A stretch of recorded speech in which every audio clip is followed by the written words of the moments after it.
हाँ जी, तो हम लोग पढ़ रहे हैं Bhagavad Gita as it is, जिसको लिखा है AC भक्ति वेदांत स्वामी श्रीला प्रभुपाद जी ने, founder and acharya of ISKCON. ISKCON यानी international society for Krishna consciousness. तो read along study along daily series का आज डे 15 है। और शुरू करने से पहले लेट मी विश यू जय श्री राधे कृष्णा। वृंदावन के श्री कृष्ण जी का दर्शन कर लेते हैं।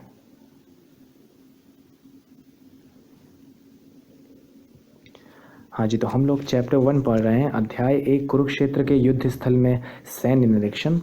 और इसमें आज हम लोग 2 श्लोक पढ़ेंगे, श्लोक नंबर 23 और 24। तो श्लोक नंबर 23 कुछ इस प्रकार है।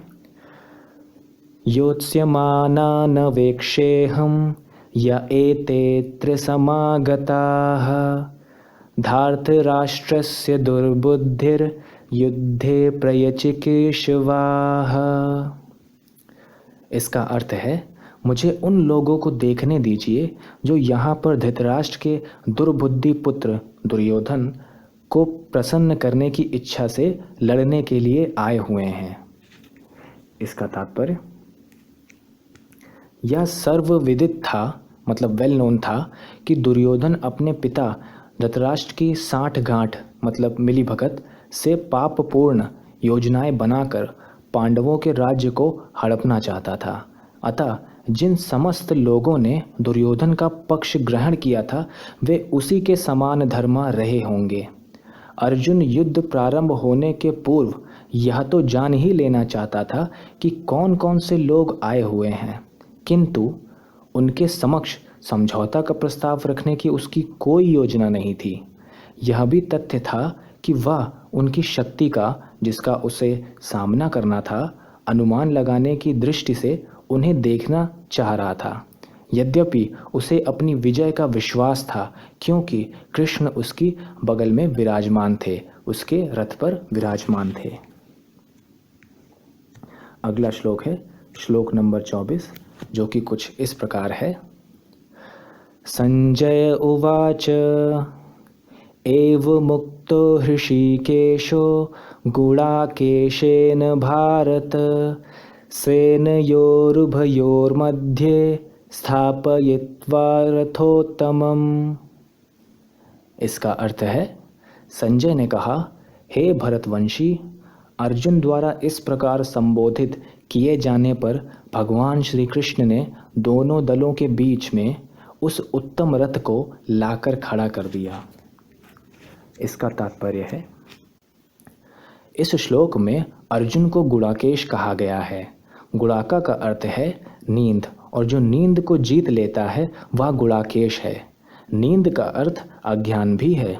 अतः अर्जुन ने कृष्ण की मित्रता के कारण नींद तथा अज्ञान दोनों पर विजय प्राप्त की थी। कृष्ण के भक्त के रूप में वह कृष्ण को क्षण भर भी नहीं भुला पाया, क्योंकि भक्त का स्वभाव ही ऐसा होता है। यहाँ तक कि चलते अथवा सोते हुए भी कृष्ण के नाम, रूप, गुणों तथा लीलाओं के चिंतन से भक्त कभी मुक्त नहीं रह सकता। अतः कृष्ण का भक्त उनका निरंतर चिंतन करते हुए नींद तथा अज्ञान दोनों को जीत सकता है। इसी को कृष्ण भावनामृत या समाधि कहते हैं।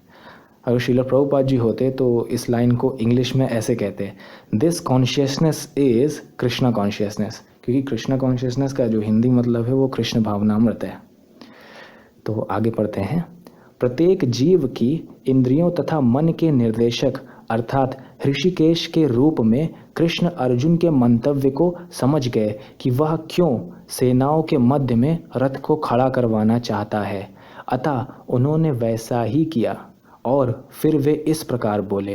किस प्रकार बोले वो हमें अगले श्लोक में पता चलेगा। तो आज संडे है 17 मई 2020 और इस वीक की कंसिस्टेंसी रिपोर्ट क्या कहती है। इस वीक में अभिनव वशिष्ठ जी 5 डेज कंसिस्टेंट रहे हैं, प्रदीप राणा जी एक ही दिन कंसिस्टेंट रहे हैं और रोहित यादव जी लास्ट के 3 डेज कंसिस्टेंट रहे हैं। तो अगर मैं ओवरऑल देखूं तो अभिनव Vashishtha ji 12 out of 14 days consistent रहे हैं, Pradeep Rana ji 5 out of 14 days consistent रहे हैं और Rohit Yadav ji 3 out of 14 days consistent रहे हैं, क्योंकि उन्होंने वीक 1 में कमेंट नहीं किया था। तो देख रहे हो ना आप, वीक 1 में हमारी कंसिस्टेंसी कितनी अच्छी थी और वीक 2 में थोड़ी सी प्रॉब्लम हो गई है। एक्चुअली यही होता है, जब भी हम लोग कुछ नया करते हैं शुरू में कंसिस्टेंट रहेंगे, लेकिन फिर धीरे धीरे अपनी पुरानी हैबिट्स में वापस पहुंच जाते हैं। तो ये कंसिस्टेंसी आपकी ना टूटे, इसीलिए मैंने ये डेली सीरीज़ शुरू किया है, क्योंकि भगवत गीता बहुत इम्पॉर्टेंट है हमारे लिए और हम लोग अपनी इनकंसिस्टेंट परफॉर्मेंस की वजह से इसको पढ़ना छोड़ दें तो ये बहुत गलत होगा हमारे लिए। तो इसीलिए आई होप कि आप नेक्स्ट वीक और अच्छे से कंसिस्टेंसी अपनी बनाएंगे और भगवत गीता को सीरियसली पढ़ेंगे। Okay, so if you have any suggestions or feedback, please email us at sittingbesadeaj@gmail.com। तो अच्छी संगत करो, श्री कृष्ण जी का नाम लो या अपने भगवान का नाम लो, चैंट करो, हैप्पी रहो, chant and be happy. Hare Krishna. Thank you.